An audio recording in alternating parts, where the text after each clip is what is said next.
So I'm currently working on a project which is a seascape slow stitching project.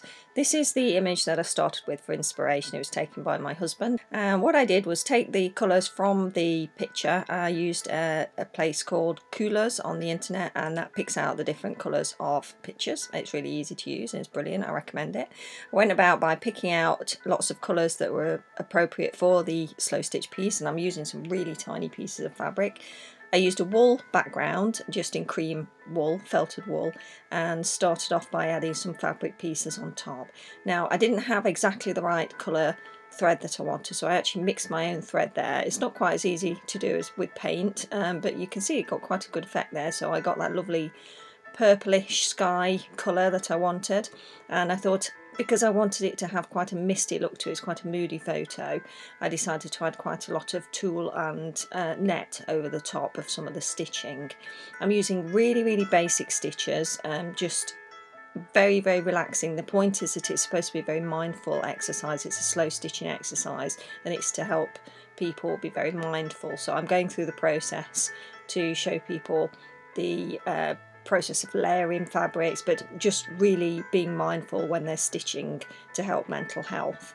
So I've added some seam binding, some silk, torn silk, tiny scraps, absolute minuscule scraps of lace, and some felt from old sweaters.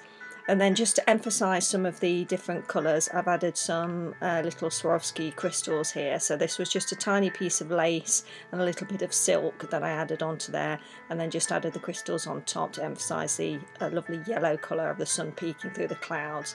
Now it is very moody, so there's a lot of grey in this particular picture, so I'm using a little bit of satin here, and it's very cheap satin, but it's absolutely beautiful when you ruffle it up and then just sew it into just an abstract shape, really, to mimic the look of the clouds really in the background.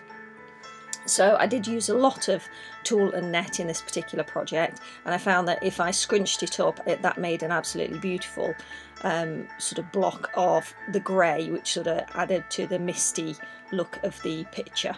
And I did layer quite a lot on top of that background as well, that skyline, just to make it look a little bit more misty. Now I've used little tiny pieces of satin and lining of skirts and things like that, and just sort of tiny pieces that I've laid on top of each other. And for the general look of the sea, I just went for a piece of lace which I folded over and then stitched that in place, and then used some felt and also some silk ribbon to mimic those rocks in the sea. Now I'm not quite finished, but I'm nearing the end of it now, so I'm just layering up a few of the purple and brown shades into the sandy shore line.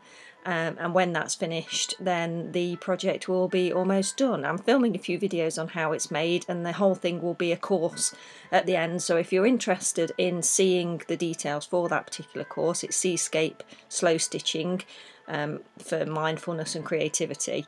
Then I will at some point post the details of the course for you, so that you can join yourself if you'd like to. So I hope you enjoyed seeing some of the photographs involved in this particular project. If you have, do give me a thumbs up, and I look forward to seeing you in the next video. Take care, bye!